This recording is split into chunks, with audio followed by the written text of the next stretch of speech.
We're going to close the executive session and immediately open the public meeting. Roll call, Commissioner Briscoe.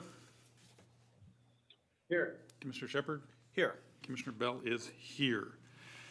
Before we get started, we will do a public comment period now, and we will do another one at 5:30. Anyone wishing to speak before the commission, just let yourself be known. If you're on Zoom, just raise your hand and we'll acknowledge you. If you are in the room, let us know. Seeing 2 hands. Seeing 3 hands. Shall we start with Natalie Mcclendon? You were first. Hi. I just wanted to speak to you briefly about the meeting last time. I have to admit I was pretty shocked and dismayed by the personal attacks and criticisms made by other elected officials. And I would hope that the commission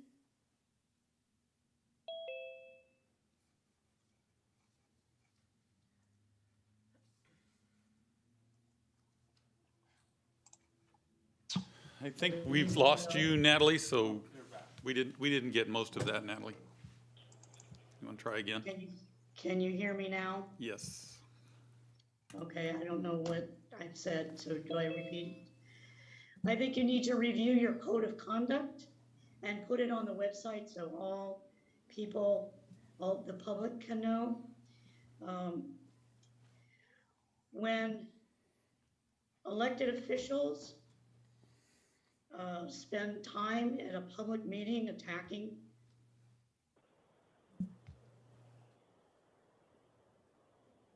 needs better broadband.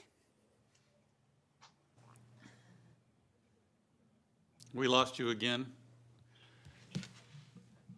Hey, Natalie, maybe it's best if you call in without the video, and we will certainly come back to you. Okay. Okay. Todd, do you want to say something? Is that for Todd Lagasty, sir? Yes, sir. Okay. My name is Todd Lagasty, and I'm here as a private citizen speaking on matters of public concern. First, I want to say to Commissioner Shepard, I discovered it wasn't any deleting of Facebook comments by anybody associated with you. It was Facebook actually calling my comments spam on your Harcourt post. And so anyhow, thank you for, I do want to say thank you for seeking comment from the public about Harcourt, and that's what I want to speak to today. I want to encourage the port to rescind as much of the land sold to Harcourt or the deal to sell land to Harcourt as much as possible, and I believe that it's your fiduciary responsibility to do so. At City Club, Mr. Fix said that there were 2 reasons for using Harcourt. One was to pay for the cleanup, that the sale of land would cover cleanup costs, and the other was to get the land on the tax rolls to pay taxes. The port sold the granary to Harcourt for $200,000 by valuing the structure at a negative $500,000. However, now that the granary is all done, the lease rate for the granary building will be between $1 and $1.5 million per year when totally leased out. The taxes paid this year in 2021 are only $61,000. The public is losing anywhere from $500,000 to well over $1 million per year. The port should have taken the leadership role and developed the granary building itself, and potentially have gone out to bid for, or gone out for a bond for the public to clean up. And then the public would be seeing this benefit and not a private foreign corporation. I don't believe it's too late to do the right thing, and that the public should be benefiting financially and, commercially, and from the other benefits of having more access and better development of the land down there by a public entity. It's really unfortunate that in 2014, Mayor Linville defunded the Bellingham Public Development Authority that was started by Mayor Pike. And I'd like to say that I think that with the COVID money, the American Restoration Act or Relief Act, that some of that money could very well be used to start a public development corporation and actually fund that and initially get it going. And that would be a great venue, a great way to develop that down there so that the public maintained ownership and not a foreign multinational corporation. Thank you for allowing me to comment. Thank you, Todd. I just want to encourage you to stick around for the debate as we go through the development processes we're going through. And we will have another comment period at 5:30 if you want to weigh in on what you've heard. So Natalie, are you ready? Natalie Mcclendon, I think you're still frozen. So Commissioner, would you like to speak? Yes, thank you. Commissioner, staff, I'm commenting to address your last port meeting on July 13th, which ironically was a day to celebrate each other. At that meeting, negative personal comments were made in a public forum. To be clear, I have not misrepresented my position in private meetings or in public. These comments on July 13th were not good for the port, the PUD, or the community. Now, looking forward, I'm very hopeful that we can listen to each other on setting the policy direction on broadband. We also need to encourage the involvement of the county and the city in our efforts. We can learn a lot from each other and support each other. Passion and frustration that I'm seeing on the broadband issue is a resource that we can harness to serve the needs of the public. Thank you. Thank you, Commissioner. Okay, Natalie, are you ready?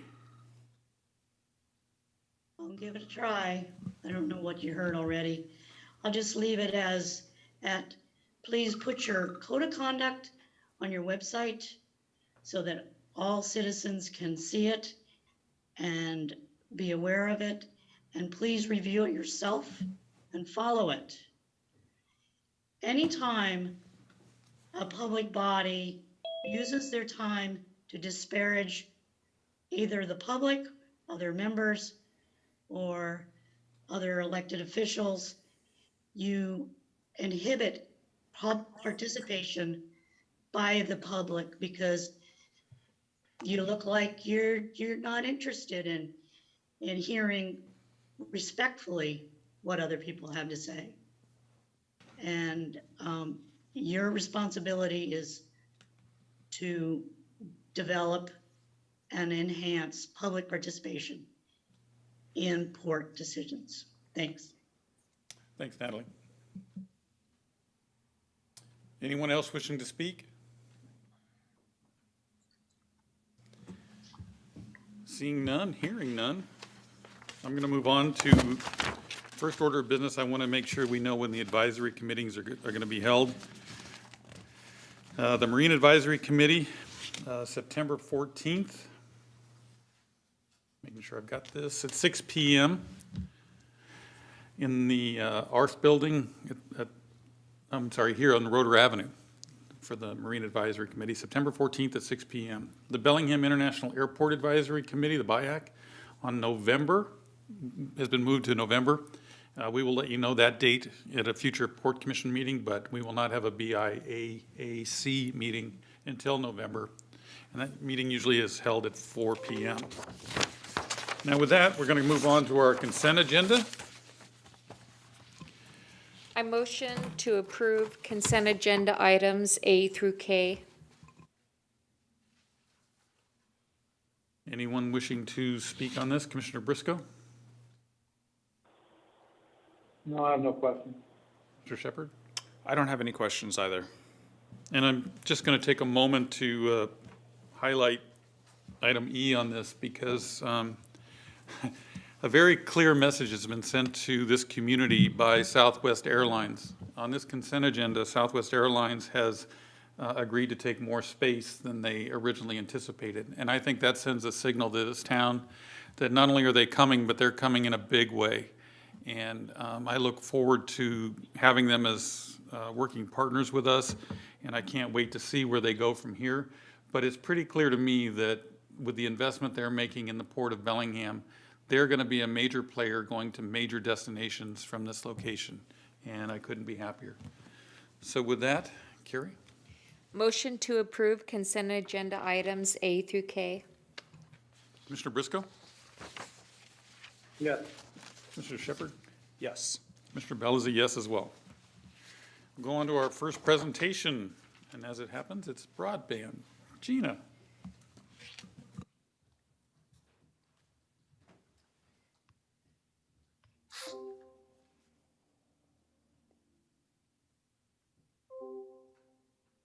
Oh, well, hi. It's nice to see you guys all in person. Okay, first of all, Carrie, this is not the screen that I saw this afternoon, so. Where are you? Broadband presentation, you had me on the desktop, I believe? Yeah, it's in the very corner. It says presentations, Rob. They're all in there. You want me to come? Here. There you go. Thank you.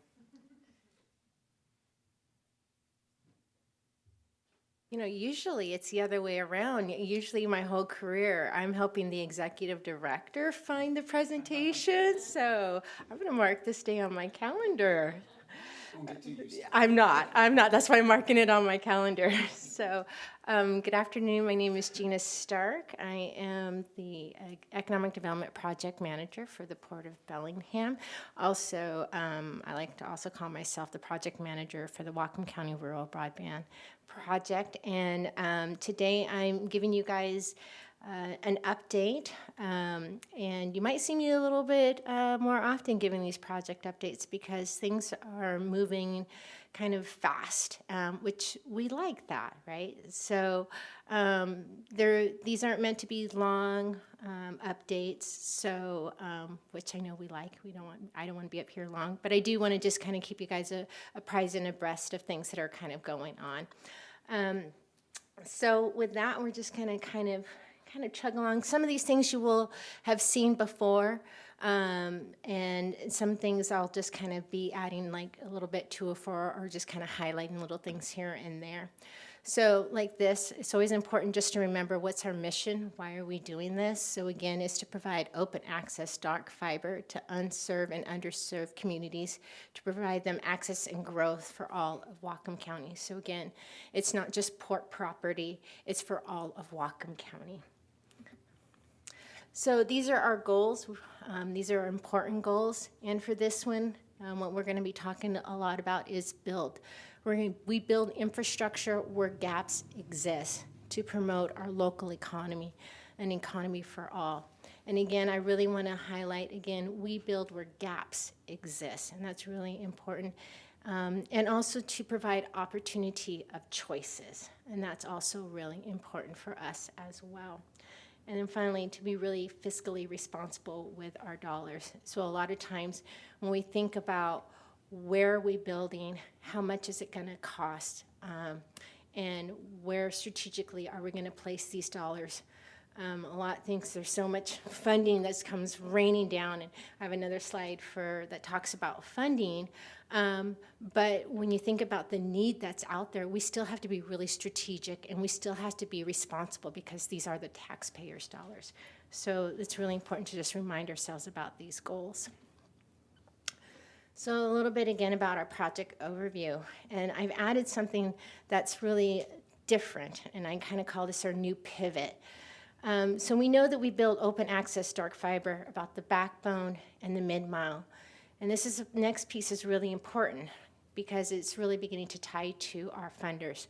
And that is where we're going to be looking at potentially building, but also funding what we call the last mile.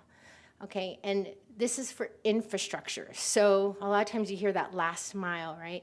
So that doesn't mean that we, the port, are going to be, providing that data service. We're still talking about us doing the infrastructure piece. And a lot of our funders, whether it's the county, the state, the federal, we're really kind of looking at that last piece. So it's not anymore just about that highway, they really care about that off-ramp. They really want to ensure that their money is going to be to that person, that they're going to get connected and following that money trail. So it's a little bit of what we call that latest pivot. And before, we never really, when we first got into that and look at our timeline, we didn't have to necessarily think about that as much, but we have to think about that more. So kind of incorporating that about into our project overview. We're still doing the same thing we've done before. We're partnering with our ISP providers. Our goal and our approaches are still the same. We still build in the high needs areas. We're still filling that gaps. We're still serving our customers. We're still, again, working with our partners, whether it's our PUDs, whether it's our nonprofits, whether it is our common, not our common, but whether it's our community members, that's still the same. We still have that same phased-in approach, right? We're not going to do this all at once. We're looking at our funding. We're looking at where it is we go next. And so all of that is still the same as well. Again, we're being very strategic. I want to also kind of think about our timeline to date. And one of the things as I was doing this is often, we haven't been doing this really all that long. There's a lot of ports that have been doing this a lot longer than us. We started this at 2018. It's actually the end of 2018. It's one of the first things that I did was doing that feasibility study.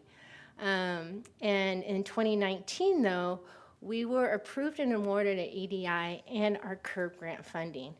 And then we moved into developing our RFP for engineering and design. And then before you know it, COVID. We're still dealing with it, as we got 4 seats here today. But even with COVID, we still worked with that, and we learned a lot about the needs and our communities working with our school districts. And we used that data to continue to learn about our gaps, distant learning, and then we moved into our 2021. And that 2021, that's not things that we hope to achieve. Those are things that we have achieved. We still have a long list of things we're going to achieve. But that engineering contract, the starting of the project of Glacier, a commitment of additional funding from EDI, and that's a significant commitment of $2 million. We entered into an interlocal agreement with our partners at PUD and established that broadband steering committee, which has met, I think we're up to 3 times. We're meeting again later this week. And that committee has really gelled really well of finding some really common goals and strategies of how we can work together. We also have a nonprofit partner with that. So again, it's a successful way of how we partner together. The other thing is we're working with the county as well. We have American Rescue dollars that the county has received, and there's a line item of broadband. And so I've been meeting quite regularly with Executive Sadu and with other local, smaller internet service providers on how we can do that. And how that is being used. So that's been really successful. Well, again, more about partnership. So, and then the other thing that we are doing is after that is looking at our outcomes, which is also really important. So the other thing that we haven't really talked about as I've done our updates is about our outcomes. So why are we doing what we do and how do we measure how well we're doing them? And so I wanted to share with you some of the outcomes that I look at and I think about as we move forward on this project is looking at are we increasing the number of homes that are being served? Thinking about that digital divide and our students, if our students, and heaven forbid, but if our students, and some of them may, coming this following school year, have to retain and stay at home, are they going to be able to do that and learn and be able to have a seamless education from home? Folks that need health care from home, are they able to do that? Will they have the connection? Access to e-markets for our small business. Are they able to do that? How many will be able to do that? Can they do that seamlessly? Emergency services. I just met with somebody who was from, they're called FirstNet. And so how is it that our emergency services in the rural community, is the technology out there? Is the connection out there? And right now, it's not completely out there. And then the growth of our emergency remote workforce. How are we promoting that? Are we enabling that? And I think these are all really important questions to continue to ask ourselves as we move forward. Are we being successful? And then last, funding. So again, tracking the funding. Yes, I'm tracking the funding. Are we making sure that we are not missing any opportunities? Constantly doing that as well. So CURB funding, that's our Community Economic Revitalization Board. One of our primary funder and one of our best partners. I have applied for that. That's federal funding. Hopefully we'll go before them in September. And that is, we received match from the county for that. And so hopefully we will be able to use that in the East County. But we're working with them again, being strategic and trying to apply the best place for that. Again, I already mentioned our Economic Development Investment, EDI, we applied and have been received that. Our Public Works Board, that's one just opened up, and that one closes in October. We do plan to apply for that. The American Rescue Act funding, again, I already mentioned that, so we're working with the county exact on that. And then we've heard a lot about the federal investment funding, and there's all kinds. So we've got the Biden funding, there's the EDA funding, there is a couple of other ones, and we're all tracking all of that as well. There's the Reconnect and the Community Connect. I've talked a lot to you guys about that, and it used to be that we have not applied for it because the upload-download speed, I won't get technical, knocked us out of it. And with a lot of collaborations and, I won't say lobbying, but talking to our representatives, a lot to, I want to thank Executive Fix, because he's had lots of conversation with our fellow federal delegations as well, that I'm sure you guys have too. We've raised that upload-download speed to 25.3, so we're super excited. I think that this next go-around, we will be able to apply for that, so I want to say thank you for that. So, that's just a really long-winded way. So when folks ask you, do you guys know what's going on with broadband funding? You guys can say, yes, we do. We're tracking it, we're following it, and we are applying for it. There are some that are out there that we do evaluate, like the NTIA money. We didn't apply for it because there's a really long list. They had a priority list, and because of our population, it's just we weren't going to be in that priority. And it just was a lot of work, and it was just something that we weren't more than likely to not get. And we decided it would be best to focus on fundings like CURB and Public Works, where we had a higher chance of applying for and getting. So I think that is it. And that's our broadband update, and I welcome any questions.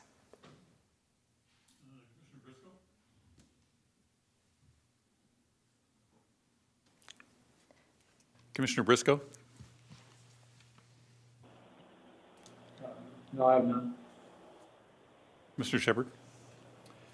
Thank you, Gina. Good job as usual. I just want to really underscore what a complex arena this is to make decisions in, and the degree of funding that has come forward recently is really just creating a lot of challenges for us to figure out who can do the work most effectively and most on the quickest timeline. And I think that's what Gina and our team has really been trying to weigh very heavily is how can we position these resources so that we are getting this service out as fast as possible? And is it faster for private sector to do this as a partner? Is it faster and more efficient and a better end service for us to do this as our entity. And trying to weigh those and having really extensive conversations with those private partners to figure out what is that right recipe. And it's not, unfortunately, it's not a one-size-fits-all. And we are going to have a different set of solutions and criteria for all over the county, because unfortunately, we don't have a blank slate. This would be way easier if there was no broadband and we were just doing this from the start. And we got to master plan this and we had a blank slate to work with. But we have a jumble of public and private fiber and old fiber and new fiber and quality fiber and bad quality fiber. And we really, it's a very just challenging environment to work in. But I think our team is doing a good job. We have good partners in place. And Gina also, mentions that we're being asked to do something that's called a pivot here. And Gina kind of just mentioned that like it's no big thing, but it's actually a pretty big deal because we have been going at this for a while thinking we're going to be hanging this fiber on poles, and that's our main responsibility. And now we're really being asked to do multiple things at once. We're being asked to evaluate the efficacy of our ability to hang fiber on poles and partner with private entities when they can do this more effectively. And at the same time, figure out how to connect individual households, businesses, farms, and other entities to those fiber connections. So those are two significant asks that we're trying now to do at the same time. And they both have to happen. They're not all exactly what we thought we were doing when we started this, but we're doing them both.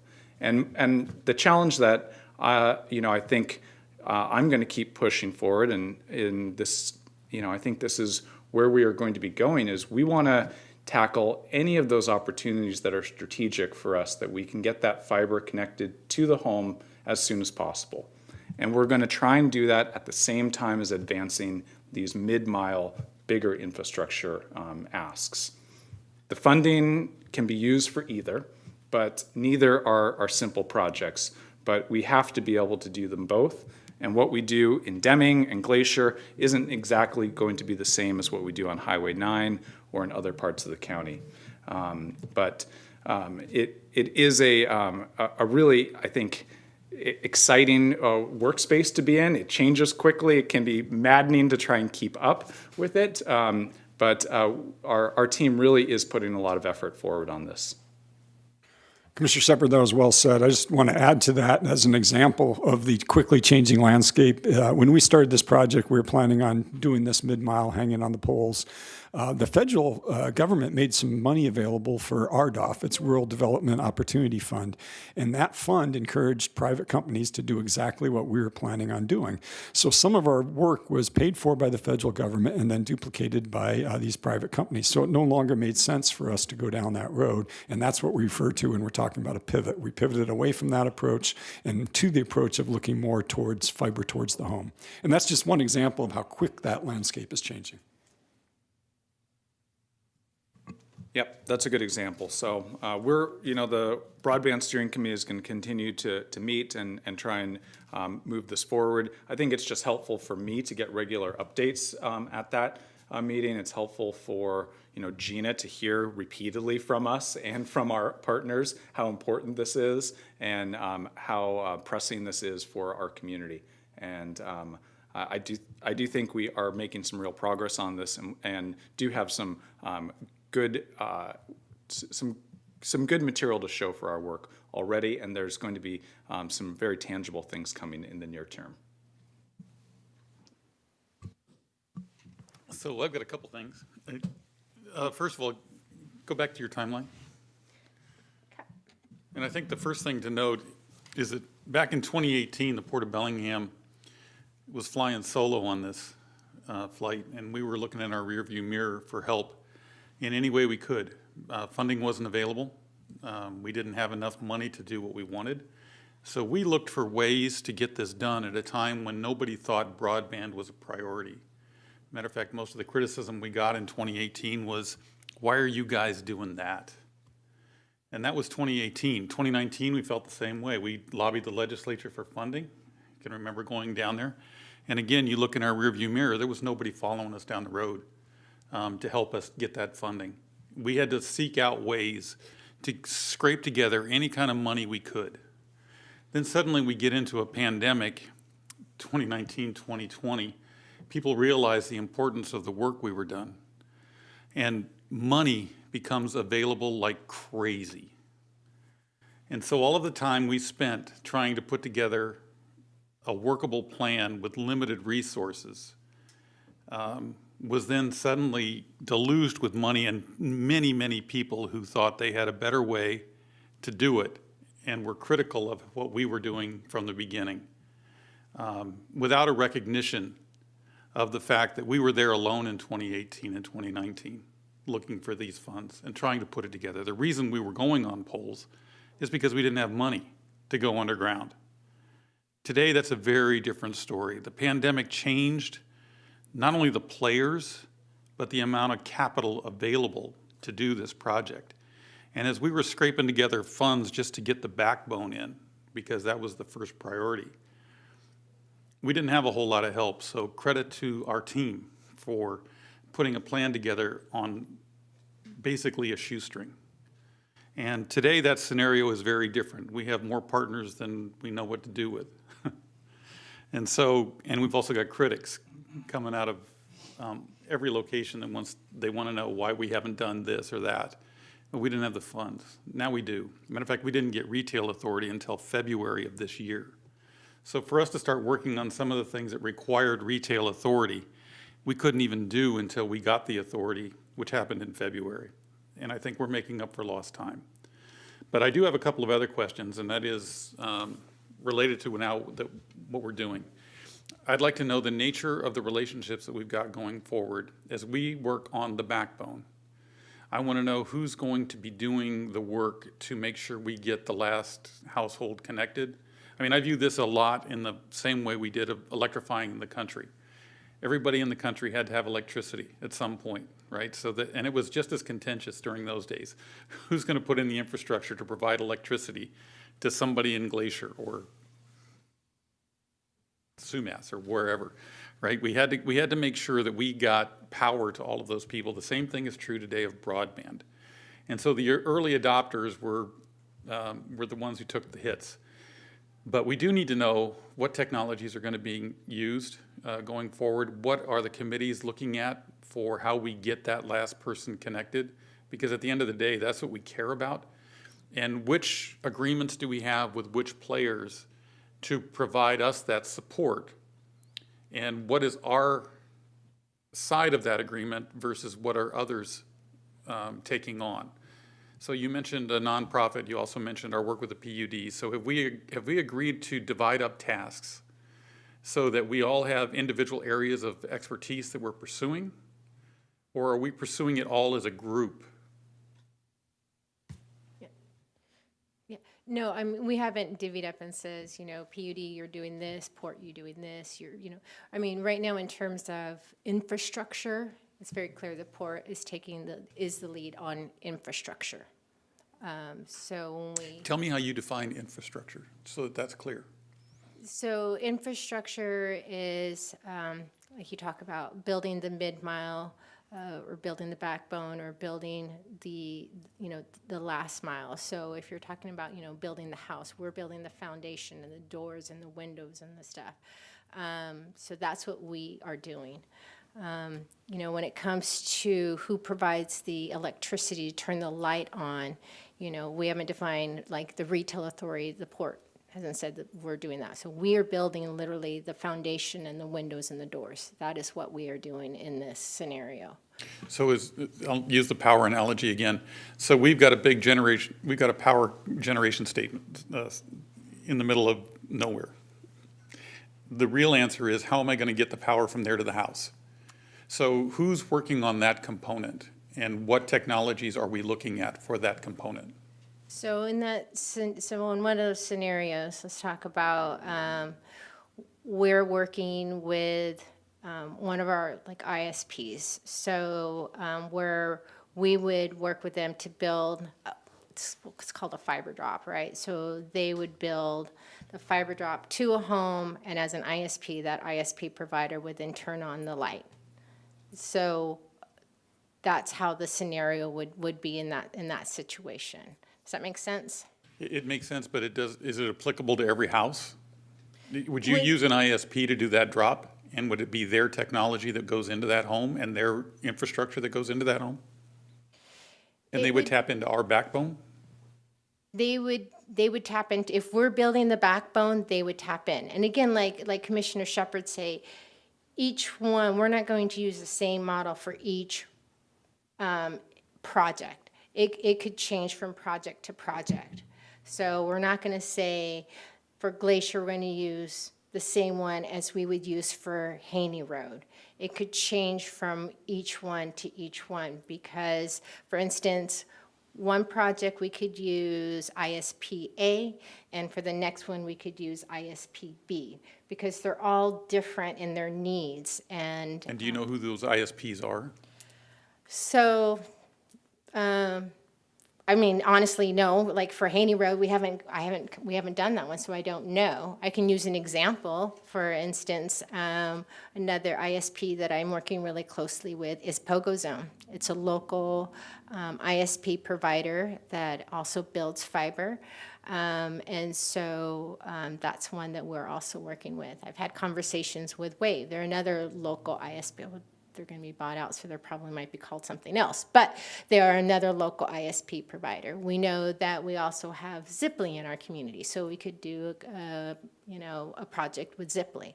So it just depends. I feel that we'll probably do a project, could be one with each of them. So just to tie it all together. Yeah. It doesn't make sense to me to have the backbone in place without figuring out some of those components. Because if we build a backbone that nobody taps into, we've wasted money. Yeah. So I think it's important that we tie up some of those loose ends sooner rather than later. Yeah. And my hope was that we could divide and conquer with all of the funding that's now available with other partners. And you are correct, and we will, and that's the whole point of when we do these, and that's why, again, when we talk about Glacier or we talk about these fundings, it's called making a project whole. And so when we go after a funding, we have to make a project whole. So we have to say, we have to figure out from the backbone down who's going to be providing that in service, right? Who's going to be building that infrastructure. So we do have to figure out that end and that last mile for each project.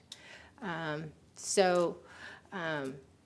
though for right now we don't have it for Haney Road, we do have to figure out, we have to make that project whole before we expend that money. So we do have to do that. And do you have a timeline for each project for making it whole?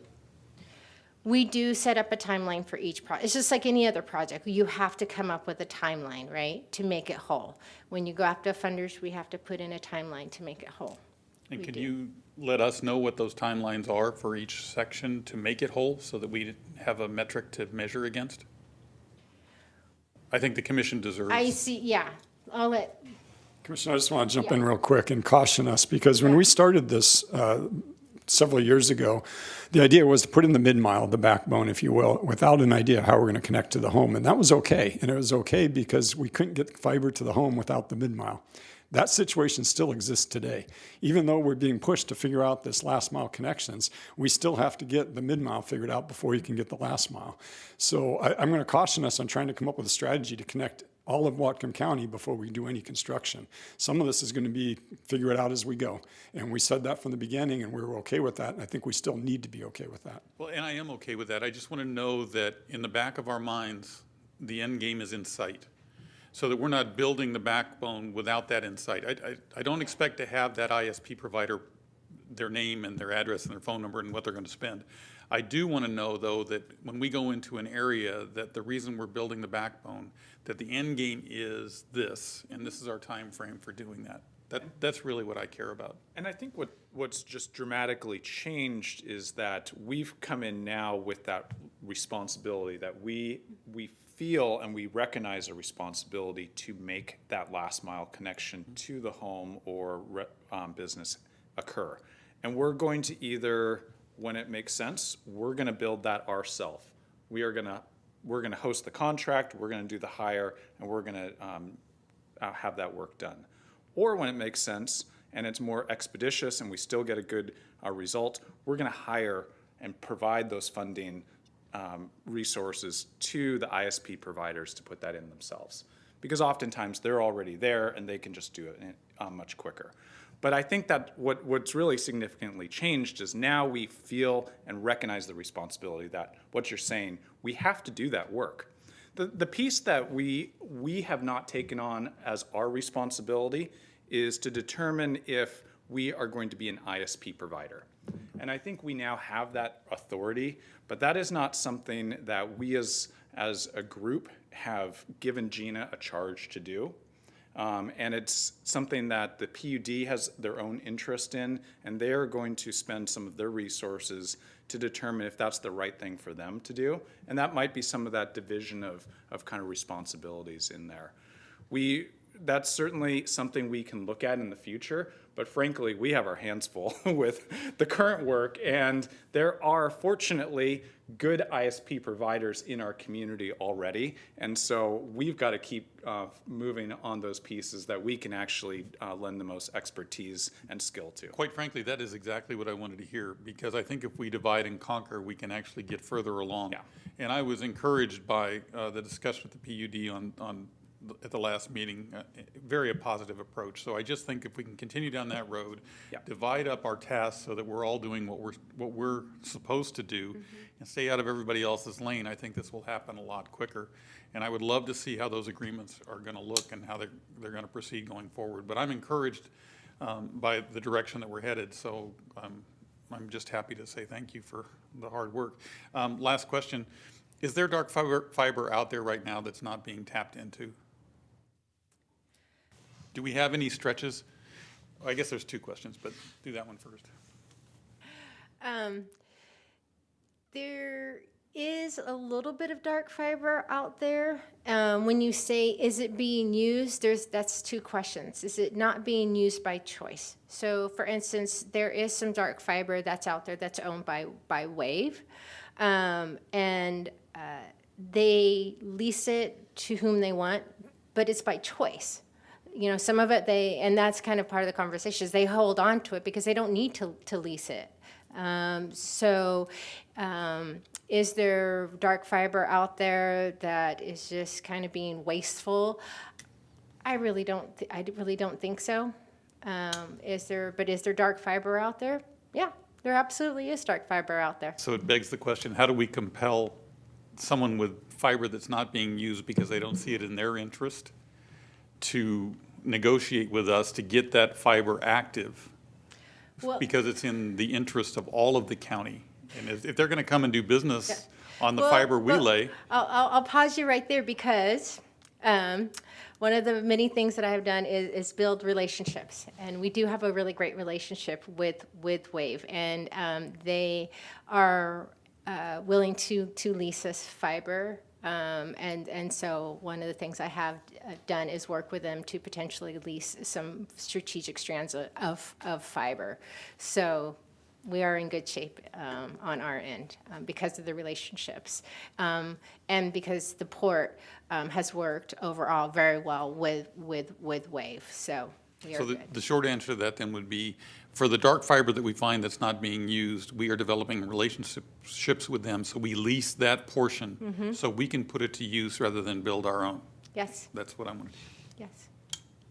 Okay. I guess that answered all of my questions. Thank you very much. You're welcome. Are you done?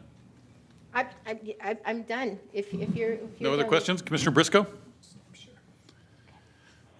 Last No, chance. I'm good, thanks. All right, thanks.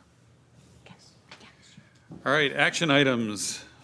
If the commission doesn't mind, I know we've got a 5:30 public comment period, and I would like to defer item 1 so that we can get public comment, because understand there's a couple of people who want to make some comments on that.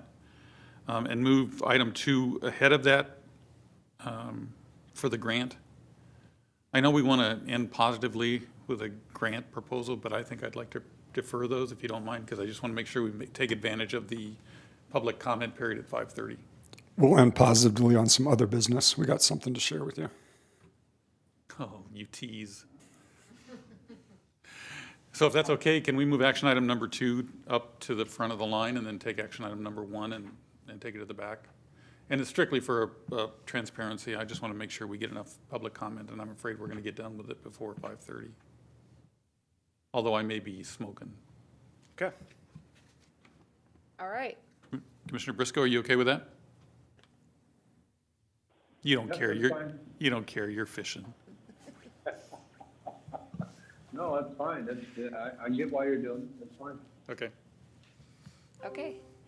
Motion authorizing the executive director to accept a grant from the Department of Ecology to construct a marine habitat enhancement project at Little Squalicum Beach, amend the port's 2021 budget to add funds for the project at Little Squalicum Beach. Mr. Bumgarner, long time no see. Good evening, Commissioners. Hope everybody's doing well. So just really briefly here, I just have a couple quick slides for you, and then I'm happy to answer any questions you have. So I'm going to go for a screen share here. Let's see. Okay, are folks able to see that? No. No. You have to hit share. There we go. How's that? Got it. Great. So really quickly here, we have been, pending tonight's approval, will enter into a contract with the Department of Ecology for a one-time grant for $1.5 million.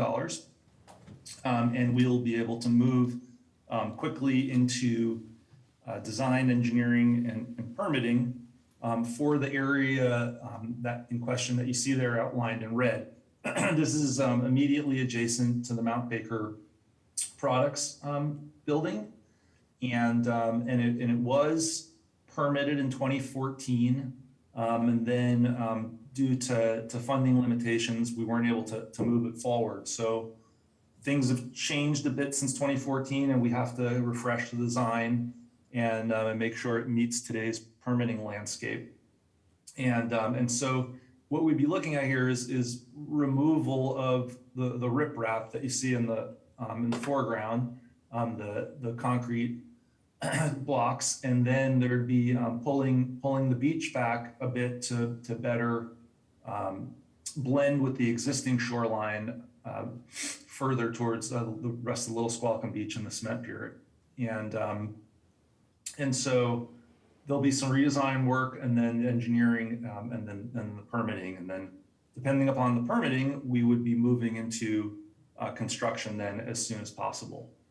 And so this work would be focused solely on the habitat component, which would also lead to some increased public access, because as we know, I'll see if I get here to the shoreline.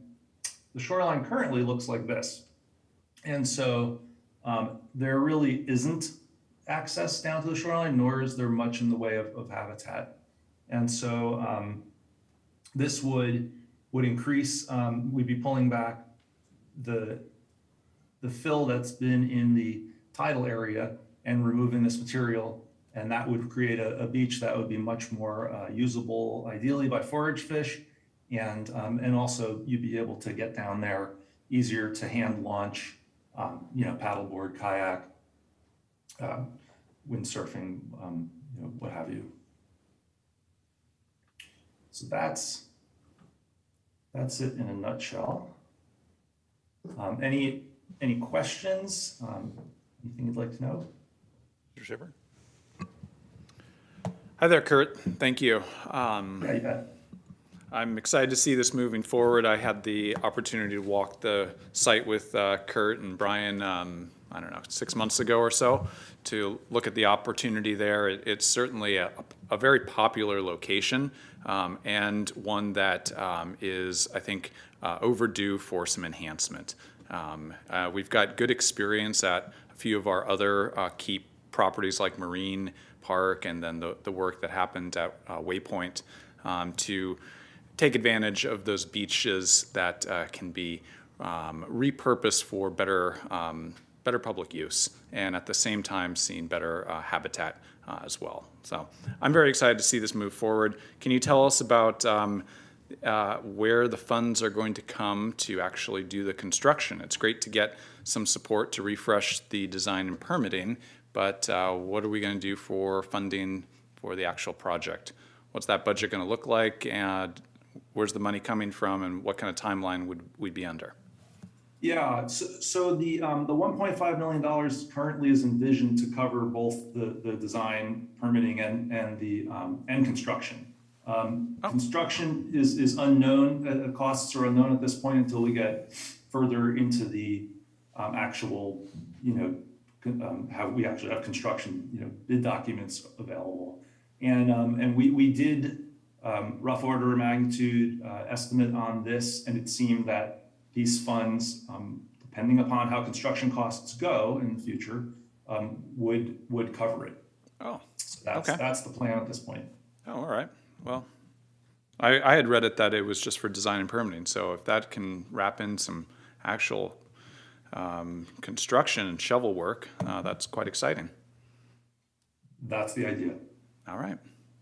So if things go well with the permitting process, when could we expect to see the project actually kick off? Ideally, if we could get into the work window next year, that'd be great. Depending on who I speak with, that's either possible given the project or highly optimistic. So it really kind of depends on how things go. It should be preliminary work shows that it should be a self-mitigating project because of the nature of it being a habitat project and removing this material from the shoreline. But until we get into the details of the permitting, it's hard to say. Greg Nickel is laughing at your optimism. So there's one. I would never. Last question, does this, are we going to address any upgrades to the parking lot while we're doing this? Yeah, great question. The work itself, I've been in contact with grant managers from the Recreation Conservation Office, and the work we'd be doing would put us in a good position to go after a grant for the upland. So I would think of it more of a two-phase project. First, we'd be doing this work along the shoreline, and then we'd be looking at tying it all together with some parking lot improvements that would include stormwater improvements, because there isn't really good stormwater management there. Looking at coastal resilience going forward, how sea level rise would affect that area, and then what public amenities could be fit in depending upon the grant and how that rolled out, whether that be picnic tables or restroom. One way I approached this in speaking to the grant manager was, that this would really bookend port properties around Bellingham Bay, because we do have Marine Park, which is such a great amenity at this point. And then, this would just be that northern end of it. And I was, they were very encouraged by it and thought that it would be a great project. So that's the idea.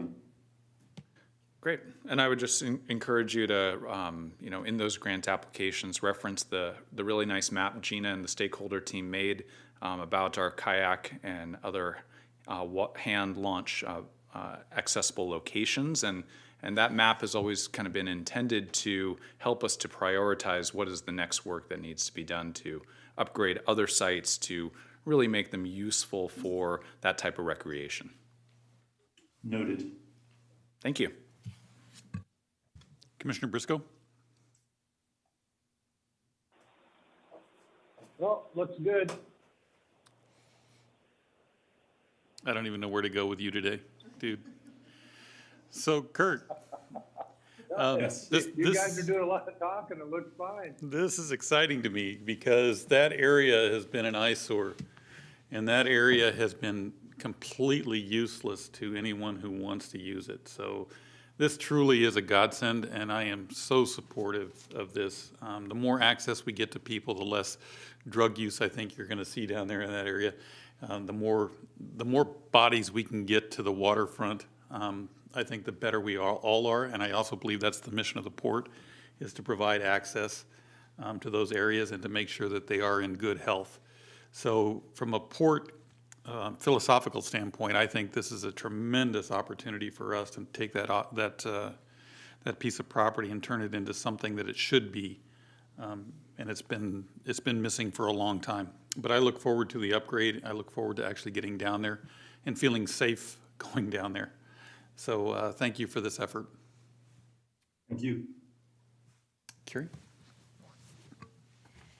A motion authorizing the executive director to accept a grant from the Department of Ecology to construct a marine habitat enhancement project at Little Squalicum Beach, amend the port's 2021 budget to add funds for the project at Little Squalicum Beach. Go for a vote. Commissioner Shepard? Yes. Commissioner Briscoe? Yes. Commissioner Bell is a yes. Okay, action item number 2, which is actually action item number 1. Motion authorizing the executive director to execute the restated and amended master development agreement with Harcourt Bellingham LLC to reduce the master development area, adjust the project approval process, and provide detailed financial assurances pending no substantive changes to the draft agreement. Here we, Commissioner, go ahead, sorry. go ahead. I was going to announce you. Yeah, thanks. Brian Gowan, Director of Environmental and Planning Services and Port's Waterfront District Project Manager. I just have a couple slides here as well, so let me pull them up and see if I can share my screen.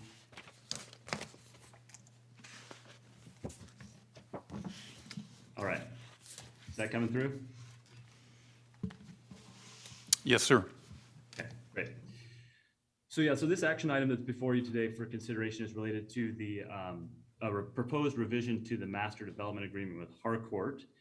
As the commissioners are well aware, back in 2015, the port entered into a master development agreement, or MDA, with Harcourt, which provided them with exclusive development rights for about 18 acres, so 19 acres in the downtown waterfront. And so since that time, although, you know, it's easy to look back and think like, boy, things are moving so slow, nothing's really happening down there. And I would just say that collectively, you know, we really have accomplished a lot since 2015 in the waterfront district. At that particular time, the site was still all fenced off. There was no public access. There was no roads or infrastructure. No environmental cleanup really had been done at that date. The granary building was really in bad shape. And really since then, though, we've completed the environmental cleanup under oversight with the Department of Ecology for the pulp and tissue mill, which is mostly the downtown waterfront area. The city has installed the first phases of roads and infrastructure, partnering with the port on utility installations, the first public access and access to the water in like over 100 years with Waypoint Park Beach. The granary building's been redeveloped by Harcourt, and it's mostly leased right now. I think about 90% leased at this point. And then, of course, we have our ongoing interim uses like the bicycle track, the container village that's really gaining speed, and the farmers market on Wednesday. Also, we took a 1.5-year process to amend the sub-area plan to realign the roads, parks, and establish the Bay Street connection. So really collectively, a lot really has happened down there since 2015. It might feel like it's a glacial pace, and sometimes it is, but looking back, we've really got a lot accomplished. That being said, you know, we partnered with Harcourt as our development partners to bring the redevelopment piece to the puzzle. And most of those things that I just referred to, aside from the granary building, were really infrastructure, parks, some of the things that the cleanup that the public agencies were going to do. And our master development agreement expected that there would be performance measurements that Harcourt would meet on their end for the redevelopment side of things. And I think we would all agree that really those performance measurements have not been met by Harcourt at this point. And with that in mind, back in June of this year, the port issued a notice of default to Harcourt, indicating that there were a number of areas where they were out of compliance with the master development agreement, as well, particularly their master development schedule and other project schedules. Since then, Harcourt accepted that notice of default, and we've been working, really collaboratively with them to try to find a way to cure those defaults, come up with an approach that was mutually agreeable, that we could move forward, reset the relationship, and really with the goal of continuing to advance the redevelopment components that we had signed up together on with the combined vision of putting this property back into productive use. So the restated master development agreement that's before you for consideration today has really a few components that I want to walk through. First and foremost, this is a completely new agreement. The backbone and the major components that were in the existing 2015 agreement are still there. Significant portions of those components have been removed, but the main backbone is still in place. But this will completely replace the master development agreement. This is and all the previous amendments. There's 4 primary components to this revised MDA. The main one being that we have reduced the master development area from 18.8 acres to 7.7 acres. And I've got a map here that I'll show you here in a moment. In addition to that, if Harcourt performs as we hope and meets our performance criteria, an additional 3.3 acres can be added back into the master development area near the area of the Bay Street connection. So let me go down a slide here. I'll show you this map, maybe. Okay. So can everybody see this map? Yes. Okay. So the area in blue is the revised 7.7 acres that mostly along Granary Avenue. And then the area in salmon or pink color is the additional 3 acres or so associated with the Bay Street connection, that pending satisfactory performance in 7.7 acres, that this area can be added for a total of about 11 acres in the revised master development area. The second major component of this, as you'll see, is that really all the remaining property in the downtown waterfront, including the areas where the alcohol plant is, some of the interior blocks of the board mill building, and all the remaining areas are really come back to the port's control. That will provide the port with the flexibility to issue requests for proposals on our timeline, under our process, with our criteria, and really driven by the port's selection. Harcourt's welcome to participate or submit on those RFPs, but it'll be ultimately up to the port on how and who we want to partner with on those development parcels. Going back up to the bullet points here, a few other major components that are new or changed significantly really are mostly process oriented here. We've revised the project approval process in a way that, looking back and kind of having gone through the first couple projects, it really was a little bit of a lessons learned, that the way that the current master development agreement process goes is that Harcourt would present a concept to the port, we would sell them the property, then they would start the permitting, they'd go through that with the city, things would change, they'd have to come back to the commission. It became really difficult, to a little bit of blurred lines on how to enforce project schedules when there was a lot of back and forth between permitting and the project schedule. So our proposed revised project approval process is much more streamlined and stepwise, where Harcourt would present a concept, there would be an initial commission approval, they go forward and do the full permitting, and then at the point they have full building permits in hand, all their financing in place, they're ready to start construction the next day. Then we transfer and sell property to them. We have a much more defined project schedule that is much more enforceable. It's a much more trackable process in our opinion. And then the last major component is, in addition to that revised process, we've also built in some additional financial assurance requirements from Harcourt, where prior to transferring any property to Harcourt for a project, they will have an irrevocable letter of credit from a local or regional bank assigned to the port. at 20% of the project construction costs. So for any one of these projects, that could be $5 to $10 million that would be assigned to the port if Harcourt fails to finish the project, and we can step in, access that funding, and complete the project. Hopefully none of that would ever need to happen, and with our revised project approval process is much more streamlined and trackable. But this is another financial assurance that's been a concern of folks from in the community and within port staff, that these projects haven't to date been financed in a way that we feel is provides us assurance that they're able to complete those projects. So those are the main components to this. Port staff does recommend approval. We've worked collaboratively with Harcourt. I think this provides the port with a lot of flexibility to immediately move forward on a number of projects that have potentially been stalled, like the board mill building, other projects that we would have back in our control, as well as providing some more assurance to Harcourt that their process is more well-defined and we can move forward on these projects together. So with that, I think Rob and I have been working on this, and we'd both be available to answer any questions you might have. Thank you, Brian. Well done. Commissioner Shepherd? Thanks, Brian. You know, I really wish that we had this current contract in place today. I think we'd be having a much different conversation, and we wouldn't be in the situation we are, and having to make tough choices for moving into the future. I think it's no secret that this commissioner has felt a lot of challenge with this relationship with Harcourt. It's been a troubling part of this job and this role for me since I began 4 years ago.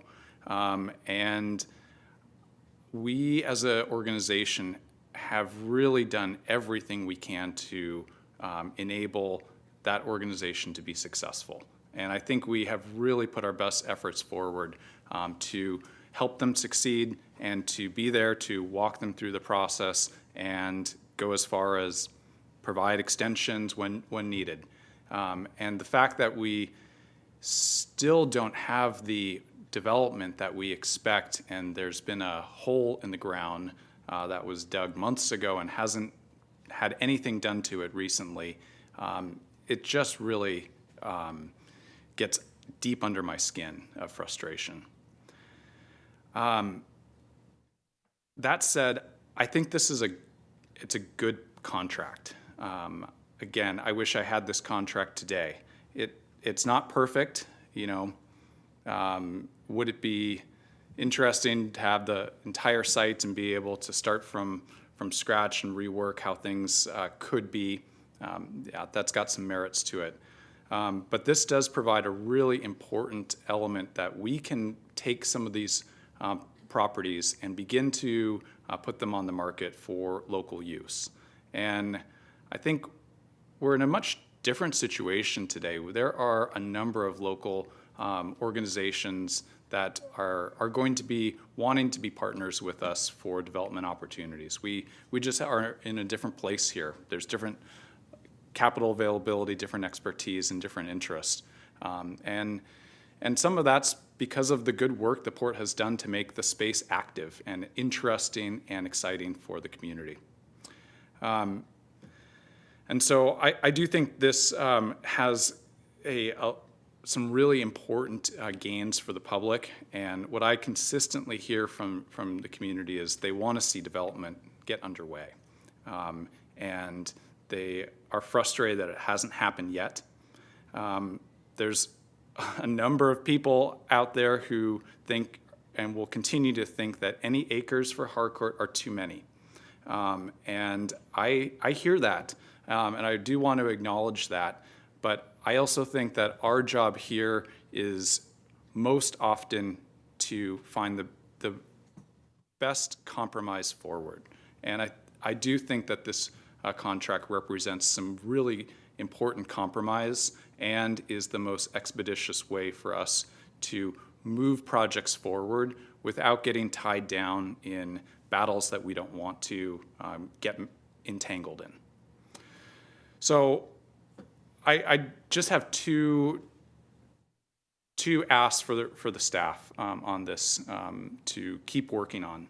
And one is I just want to provide another opportunity for Harcourt to take our offer.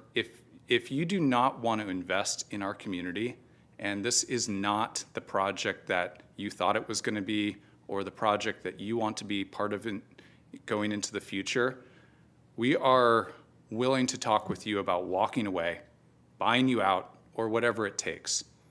This community is going to see this project be successful. This waterfront is an extremely important part of our present and our future.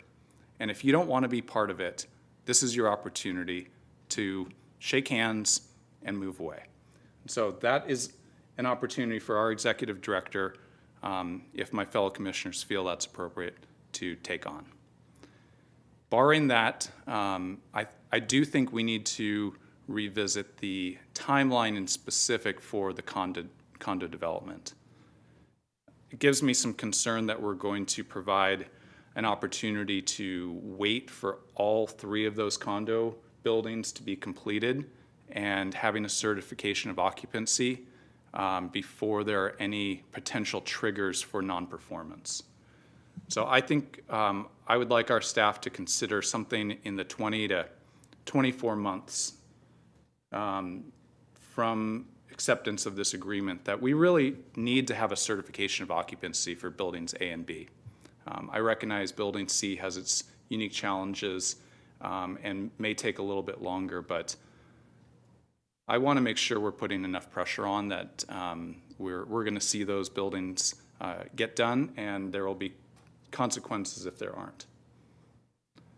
And I just think for us moving forward, if Harcourt's going to continue to be a partner, we are here to make this project successful, but we're also going to be watching this timeline like a hawk. So there's very specific criteria that have to be met going forward, and it's certainly my intention that we are going to be following those to a T.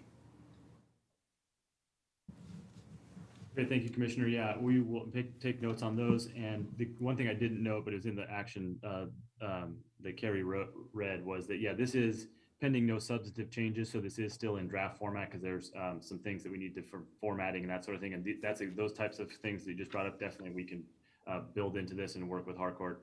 And yeah, I'm tracking the request and then pending further commission discussion. But yeah, that's something we can work on. Commissioner Briscoe? Well, Brian, could you clarify that for me? We can still work on this. We're going to make a motion to accept this contract, and then we're going to rewrite. Are we going to visit this again and make another motion to accept it, or are we going to finish it and then accept it, or how's this working? Sure. Yeah. Thank you, Commissioner. Yeah, the way that this is set up, we were working really extra time just to get on this commission agenda, and it's still in draft format in the sense that there are some exhibits and formatting type of changes that we anticipated we would have to make. So the motion was pending no substantive changes to this draft, that you would authorize Executive Director Fix to enter into this agreement pending Harcourt's execution. And so I think that gives us the opportunity, if there's commission direction, for us to work on that buildings A and B on a more defined timeline of 20 to 24 months, and the commission approves that, then I think that, and I don't want to get outside of procedure here, but that if with that direction, we could still build that in, and we wouldn't have to come back to the commission for approval unless something else significant changed that we aren't anticipating right now. But we're not planning on bringing this back to the commission unless something significant changed. And if we can work with Harcourt on those buildings A and B with that proposed time frame, we would consider that as part of this motion. And based on Commissioner Shepard's suggestion, I would recommend we alter the motion so that it includes that recommendation, and I can do that quickly here. Yeah, I would agree with that. I'm of the same line as Commissioner Shepard on the Harcourt project here. Now, this agreement was written before I became a commissioner. Kind of had heartburn with it ever since. In particular, I gave them, I think, the best chances we could give. When everybody else wanted to chew them up and spit them out, I was still trying to make it work. So I think we put our best foot forward, as Commissioner Shepherd said. We put our best foot forward more than once. So I don't want anything anymore that they can drag their feet on. They either get it done or they go home, one of the two. You know, it's go big or go home, as they say. So they need to go big or they need to go home. But they need to make that decision, because as far as this commissioner is concerned, there's no more, okay, we'll give you another 6 months, or we'll give you another year. Well, I'm not doing that anymore. I'm done. This deal's the deal.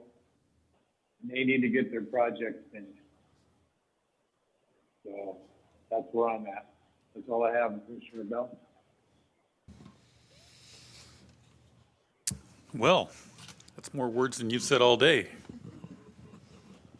The fish must have stopped biting. No, I'm sitting there biting. So part of this, hey Todd, this is kind of some of the stuff I wanted you to hear. And first and foremost, this agreement was signed in 2015, and none of the commissioners sitting on this current port commission were a party to that agreement. However, we are bound by that agreement. And as we look at the ramifications of having an agreement of this magnitude on our plate to try to do something with, we were faced with an option of litigating, coming to some agreement, and neither one of those, or the first option, looked like it was going to take us a lot longer to process. As we go through the mitigation process and under the terms of the contract, we would have to go to an arbitration. And when you look at the arguments for arbitration, they don't look good, and they don't look as though we would get as favorable a outcome as the one that we've got.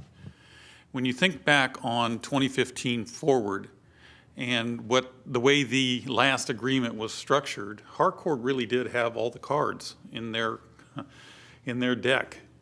When it came to delays from permitting from the city, you heard Brian Garn talk about how delays from the city required them to come back to us, and we gave countless extensions to Harcourt because of factors outside of their control. The nice thing about the agreement that we've got in front of us is that they no longer have those opportunities to blame it on the city, or to blame it on permitting, or to blame it on somebody else so that they have to come back to us. So we have removed all of that ambiguity in this agreement, and that makes me very happy. The second thing is financing. We've always asked that they put their money where their mouth is, and that seems to be the difficult thing. This agreement shores that up.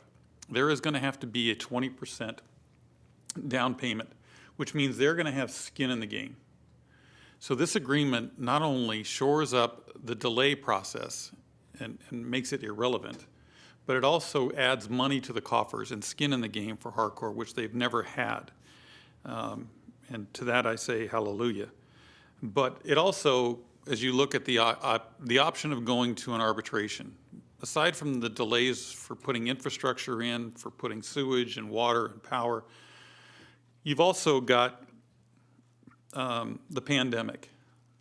And faced with an arbitrator looking at Harcourt not meeting their obligations in a timely manner, each one of us would be deposed and we would all be asked, what did you do during the pandemic? Were you open? Were you able to do your job? I personally had my company on hold for 9 months. So you're faced with an arbitrator who would be looking at all of those factors.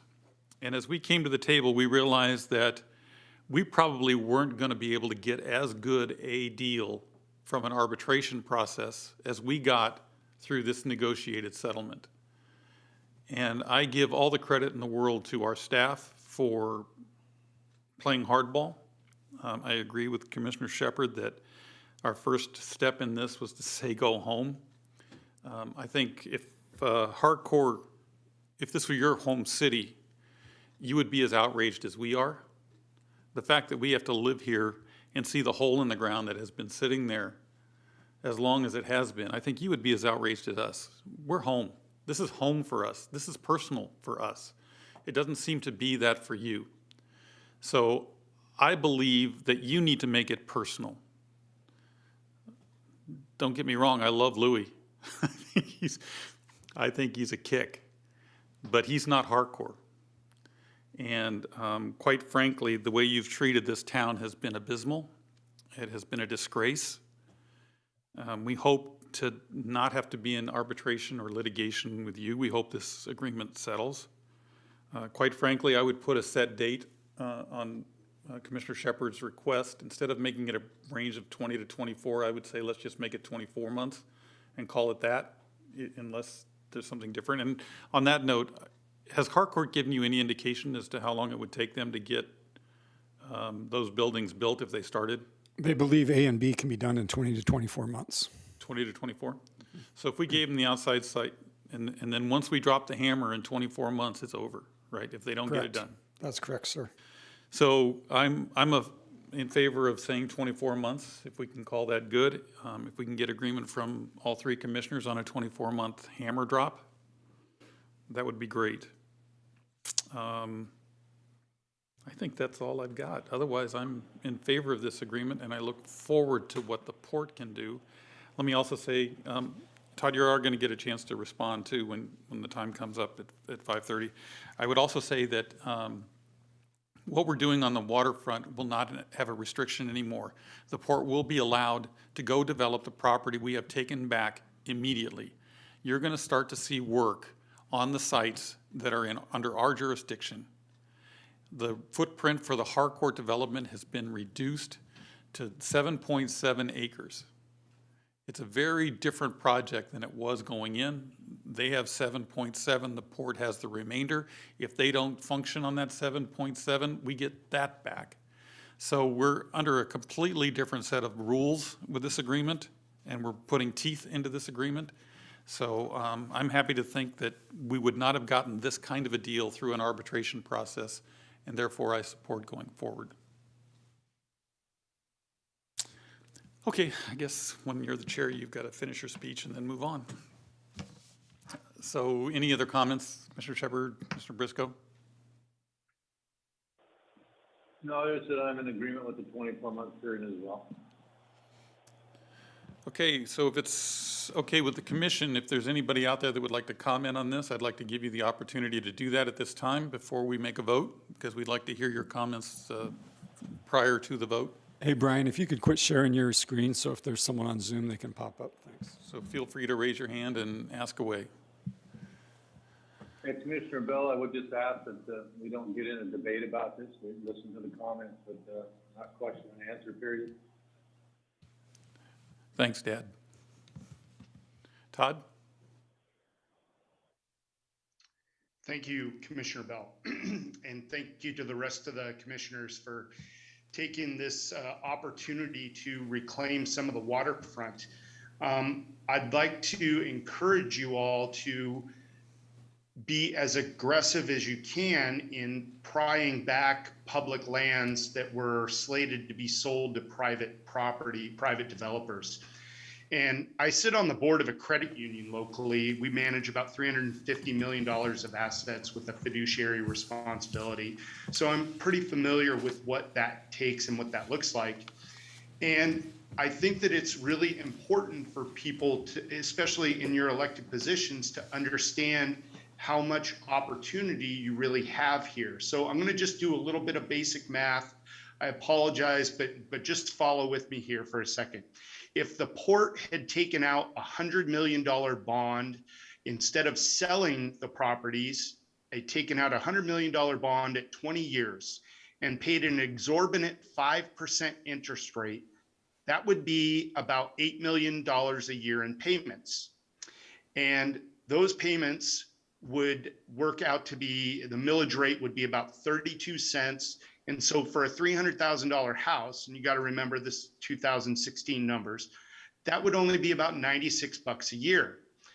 That's what we would be looking at paying is a regular house over 20 years would pay about $2,000 in the county to be able to develop this. And I think that that's something that got lost along the way in seeking a private company to develop the waterfront. And you still have that opportunity. I want to encourage the port to say you still have that opportunity, and especially with this maneuver, with this legal opportunity to pry back that land, I think you're going to have a lot of public goodwill, and that the idea of going forward and developing that land and keeping it in the public ownership is something that this Port Commission would be remembered for very fondly in the future. And the thing I'll close with again is the granary building. So I believe one of the port employees said that it was at 90% lease out rate, and at 57,000 square feet as it's advertised at, that comes in at well over $1.5 million a year. The only benefit the public is getting from that, besides having a place to do business, which they would have if it was under public ownership, is $61,000 a year of property taxes. The port would have been, as a property manager, having an additional $1.5 million per year of income. Now, they would have had to pay out a bond and everything else, or a loan or whatever, to develop it, but eventually that would be revenue positive for the public. And I think if you apply that to the entire waterfront idea, that is where the public wants you looking. That's how they want you looking at it. So thank you for listening, and I appreciate this, and good luck. Thank you, sir. Anyone else wishing to speak? Okay, Commissioner. Rob, would you like to read the motion? Yeah, thanks for not calling me an elected official. I appreciate that. Don't dread having to go through a campaign. I appreciate that you guys do that. Motion authorizing the executive director to execute the restated and amended master development agreement with Harcourt Bellingham LLC to reduce the master development area, adjust the project approval process, and provide detailed financial assurances, and subject to a revision that further restricts the Project 2 schedule so that buildings A and B have received a certificate of occupancy within 24 months of approval of this agreement and pending no substantive changes to the draft agreement. That's how I remember it. Commissioner Shepard? I'm voting yes on this. Commissioner Briscoe? Yeah. Commissioner Bell is a yes.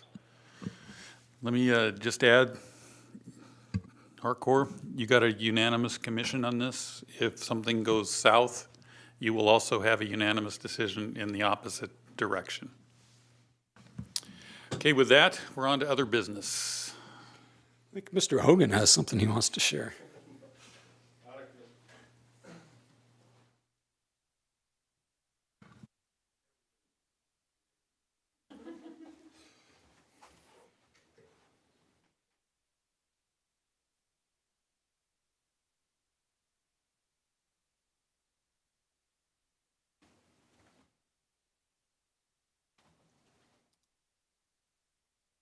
Bob, do you know where that? Here, I opened you up here.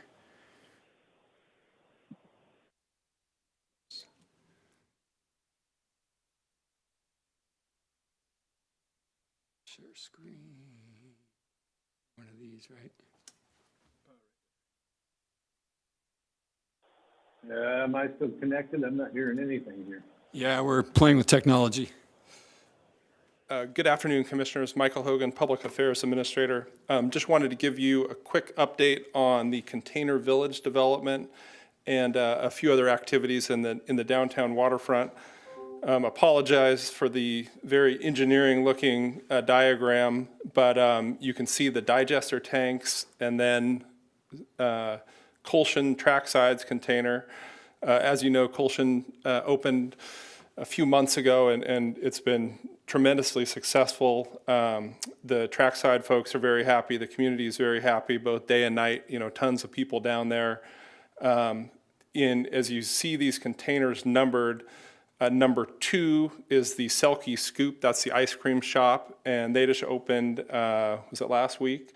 And I don't know how they've been doing, but I've seen a lot of kids with ice cream down there at the pump track now. So it seems to be a really good use of the site. Moving on, if you look at the container right next to it, number 3, this is, we're in discussions with an electronic bike rental company about potentially occupying that container. We are requesting that they rent pump track bikes for, say you're a mom that wants to bring her kids down but don't have a bike rack or want to haul bikes down.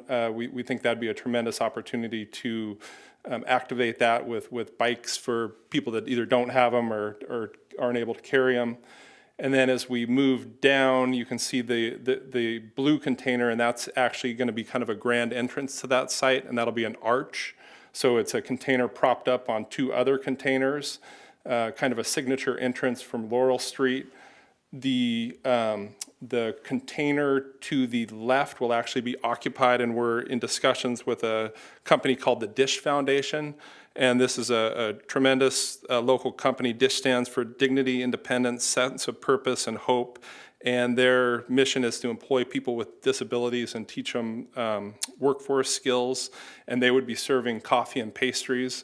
As we all know, coffee does pretty well in the Northwest. So we think that would be a really, really good use of that space. And then moving on around the site to container number 5, we just signed a lease with the filling station, to serve burgers and fried chicken and sandwiches and falafel burgers and such. And so they're real excited to be down here. Another great local company, and will be a really good use. We're working on, they have some exciting visions, and as they move forward in that process, we'll bring them in here to talk to you a little bit more about that. But we think they'll be a really good fit for the container village. As far as timeline, the filling station, their container's getting outfitted. They're looking to drop that container mid-September and then start outfitting their container. You can also see on this map, there's an area for food trucks. We've installed the power, and we're just working through the logistics of finalizing the process for how we're going to bring food trucks. Right now, we have a temporary a way to activate the site where the food trucks are serving next to the Colshan track sides, and so we'll have room for more additional food trucks. With the revised layout that we just talked about, we'll develop some additional containers and community spaces within, kind of moving halfway through the 3rd digester tank in through here. So it'll be, as you go in through the arch, you can imagine if you're going to a business conference in the Board Mill Hotel, this is a kind of a new fun place to go, and you walk in, and there'll be different dining and retail opportunities, and definitely place to take your family and kids. Let's see, what else can I say about that? The arch, we've submitted permits, and so we're waiting for those, and as soon as we get the permits, we'll get moving on that with the Dish Foundation. We want to continue to incorporate art like you see on the outside of Colshan's container, make it not just look like grungy old containers, but kind of get that Bellingham vibe going. A couple other things to mention. Here's a picture of the Selkie Scoop. We put in a basketball hoop, again, just a real low-cost way to get people out, and if you have kids like mine, get them away from their screens and down doing something active and fun. And seen quite a few people enjoying the basketball hoop. This is the backside of the ports container. We have a local artist, Mackenzie Connor, and she's painting a really cool vision of Mount Baker on one side and a biker, and it's a female biker with hair going through it. And I was down there talking with her the other day, and she said, a bunch of kids come up and they ooh and ah at her, and a little girl came up and she's like, "Oh, who are you painting?" And Mackenzie said, "Well, I'm painting you. What's your name?" And she said, "Oh, my name's Denali." And so she wrote her name Denali on the tire. And so you'll see over the next week this mural come to life. And we're looking at this as a way, there was a bunch of graffiti and whatnot on the backside of the container, but a really cool way to make it a interesting place. I was actually just in Las Vegas at their container park, and their container park has a lot we can learn from, but in that surrounding district, they use kind of public art as a way to revitalize that space, and they've got some really cool mural components, and we all know that Whatcom County has a tremendous artist community, so we'll continue to look for ways to engage the artist community.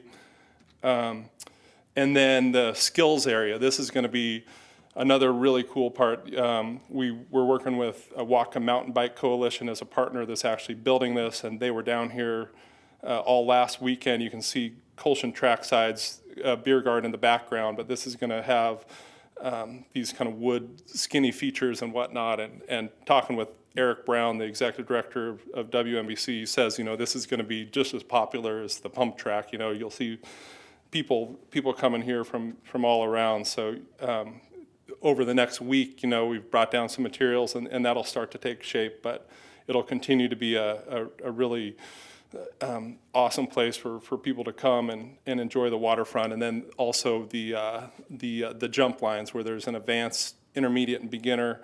They're putting the finishing touches on that, and so that should open by Saturday, which there's kind of a grand opening for Colshan Trackside's beer garden. So they're going to have the Waterfront Bike Fest, and activities will start at 1 p.m. WMBC is going to have their Trackside Showdown as part of their Whatcom World Cup update, and so they'll have races along the pump track, and there will be a bunch of kid activities and skinny contests in the newly built skill zone. Starting at 4:30, they'll have awards in the beer garden, and then at 5 p.m. they're going to have a dunk tank with, we're trying to get Rob in there, and Dave Vitt, the owner of Colshan Trackside, and some other folks, and then music in the evening. So those are a couple things that are taking shape, and so things have really started happening this summer, and the next few months they'll continue to see progress. So with that, that's just a quick update on some of the things happening, and unless you had any questions, I think that's all I've got. Commissioner Briscoe?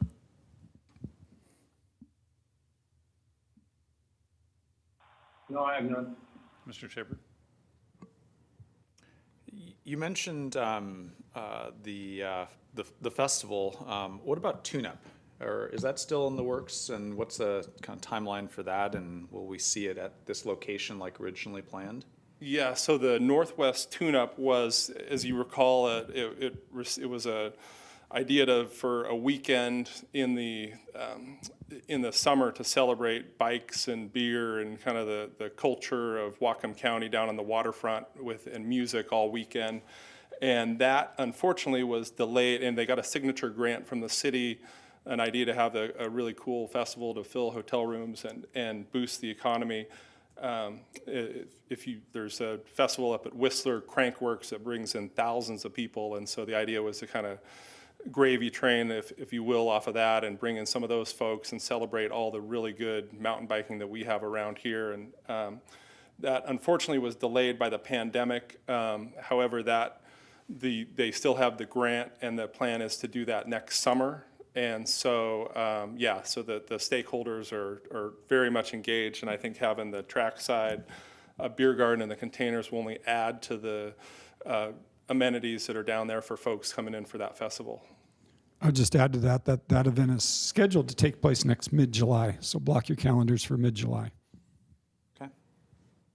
Well, I'll just second the community enthusiasm and just the really kind of organically interesting space that we've helped create down there. And it's certainly us and our partners in the community, but it's been just a really enjoyable place to spend time. And I think it has really been a exciting and evolving opportunity for the public to enjoy their waterfront. And I just, sitting down there on Friday listening to a Bruce Springsteen cover band with a packed beer garden and watching my kids just roll in and out from, hanging out with us in the beer garden to going over on the pump track and coming back, and I got to do the same thing. It just really hit a sweet spot. And I think the ice cream shop has been a nice addition, and these other groups are going to continue to build on a really successful community benefit that we've been able to create here. So, job well done.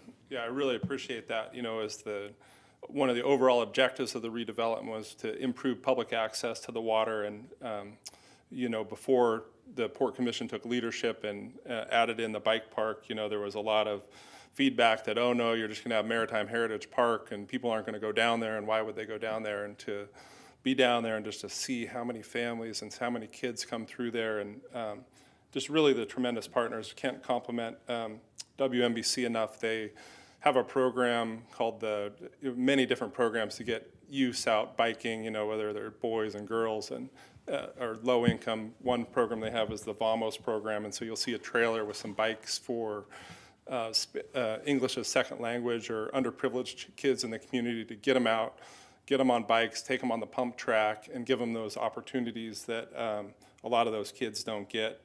Teach environmental education, and so just from that overall benefit to the community is really rewarding to be able to work on. So thank you for your leadership. I just had two kind of related. I was going to do these in other business, but they relate here. One, with all the great things that are happening down there, one of the negatives that I've run into a few times is we get a lot of wind from the south. And when that wind comes from the south, and especially as dry as it's been, it's kicking up a huge amount of dirt in the air from those dirt piles that are on the other side of the board mill building. I mean, we were down there, my kid said, "Daddy, is this a sandstorm?" And I was like, well, it kind of feels that way. And so the more people we're having down there, and I'm sure with the farmer's market, I was just looking at the trees and they're just caked in dirt and dust. Is there anything we can do to improve our dirt management for those piles? Yeah, so we'll work with Harcourt on getting rid of those piles. They're working on them now as they're sorting through them, sifting out the rock from the dirt and what they have to dispose of and what they can reuse. And so we'll work with them on expediting that. But additionally, we need to get better watering system of our pump track, because a lot of that dust is coming off of our pump track as well. So we're working with the engineering team. Probably won't be ready this summer, but hopefully by next summer we'll have some sort of a watering system down for that. That'll be automated on the pump track, and then it'll be a kind of a user effort on the dirt jumps. And that's how it works in other areas of the city and other communities that have dirt jumps like that. The kids have access to a hose that they can go down and water down the jumps with, and it makes it more enjoyable for them, and it keeps that dust down for us. In addition to that, we're putting bark down on some other areas that are exposed dirt that aren't necessarily ridden. If you've seen the skills area that we're developing, we bark that whole area, and we'll do some of that on the sides of some of those hills as well, just to keep that dirt erosion from happening. But excellent point. We're aware that the dust is an issue down there, especially this summer. It was much more of an issue than it was last summer. Yeah, okay, I appreciate that. And then the other one, I know we're starting to become challenged with our parking availability, and that coupled with the amount of use and the amount of family and children that are coming down there, I'm increasingly concerned about the situation on Cornwall. And I'm wondering how we can work with our partners at the city to try and enforce the city parking requirements in a greater capacity, and just get a little more clarity. And maybe you can just do some outreach to the city team and find out what is the plan for removing vehicles that don't move over the allotted time that they're supposed to be there. It doesn't feel like a safe place to be. And the more we have families with children, it makes me concerned about the liability for that part of our community. We have our maintenance team down there that has to go through that street every day. There's important employers down there. And I think we hope the pandemic is getting under control and we're able to get some of the handles on our future planning. And I would just like for our team to be able to be making sure we're in contact with the city about the future of that site. Thank you, Commissioner. I'll add that to my list of things to discuss with the city. You're absolutely right. Our maintenance department is affected by that. I mean, just coming out of the parking lot, their sight lines are affected by RVs that are in the way and they can't see traffic coming. There's the safety element that you mentioned. It affects our shipping terminal. It affects the maintenance shop. And I think it even affects the new development area down there, as those parking spaces aren't available, as you suggested. So I'll add that to my list of things to discuss with the city. Okay, thank you. Well, on that note, I think one of the best things that could happen is the site become popular and all of the parking goes into the city so that they no longer have room, and maybe they'll free up that area, realizing that that's the most logical place to put parking. So I think that's a common sense solution to that. Well, first of all, I want to say thank you. This, quite frankly, started as an idea that came out of Christchurch as I was flying through there, and it just took hold, and you guys have done an amazing job with it. My biggest critique is that there seems to be 7-to-1 calorie generators versus calorie burners in the container shop. Places to go where you actually get rid of calories are non-existent, but places to go consume calories is like 7-to-1. You can burn a lot of calories on the pump track. And Just then, saying. And on that note, is the electric bike company going to have an old fat guy bike? You know, instead, you talked about having the kids' bikes, but you didn't say, would you bring one out there for the old fat guy? Because he's going to come down here and have ice cream. And he's going to have about 1,000 calories to get rid of. We'll see if we can make that a requirement at the lease. Thank The you. old fat guy bike. I like it. Could not be more pleased with the way this is going. I love the design. If you have that arch in some kind of drawing form, could you send it to us so we could see what that might look like, so I can visualize it? But other than that, I'm just happy as can be about this. Thank you. Well, fantastic. Yeah. Well, thank you. And I guess a couple last things to mention. I think we're going to upgrade the restrooms there. We're going to get a restroom trailer, which will be, I joke around that we planned a concert for the Hells Bells, the AC/DC tribute band, and AC/DC actually showed up. So we appreciate the community having a little bit of patience as we try to work through some of these issues, but that'll be a welcome addition. And then we're also playing around with some uplighting on the digester tanks that'll kind of create a cool visual effect at night. So lots of good things to come, and appreciate your leadership, and we'll keep you posted. So just on the restrooms really quick, the trailer we bought is very similar to the ones used up at Mount Baker this year. You had the opportunity to go skiing and saw the portable trailers they used, so very high quality.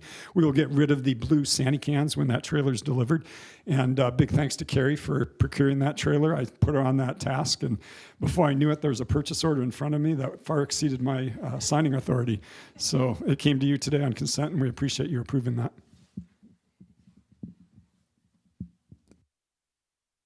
Any other business? Commissioner Briscoe?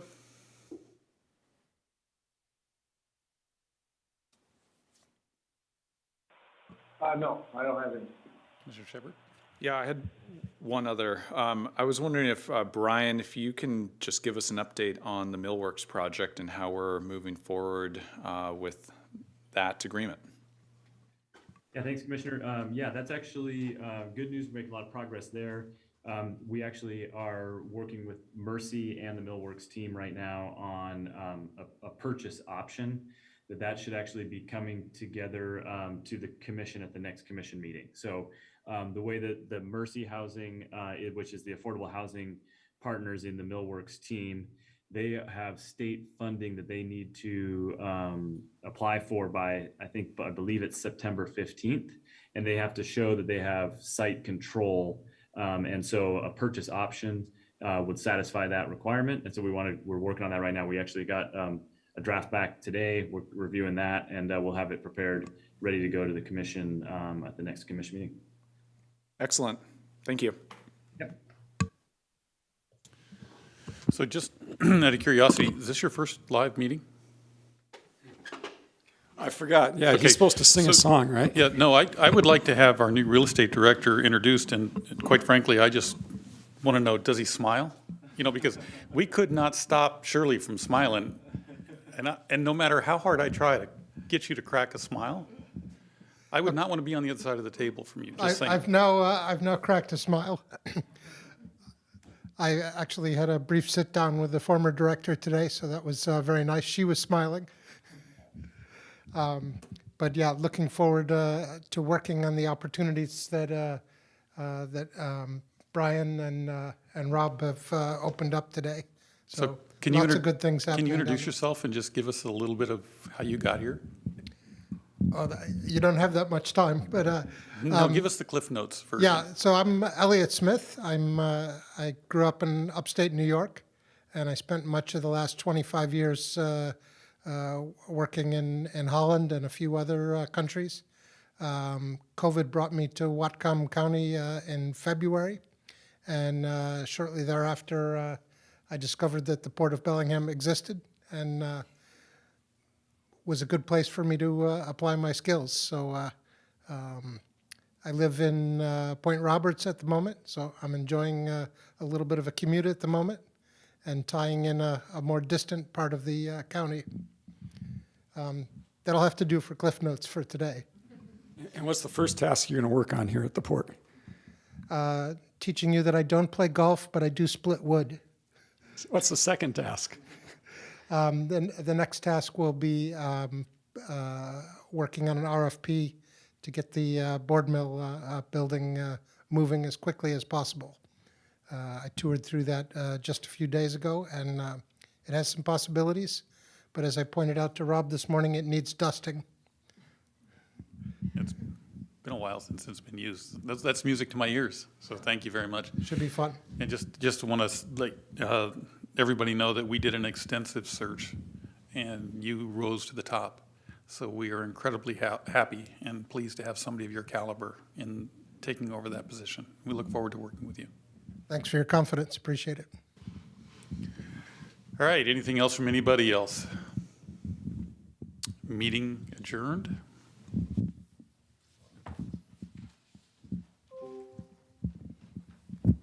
Nice job, everybody.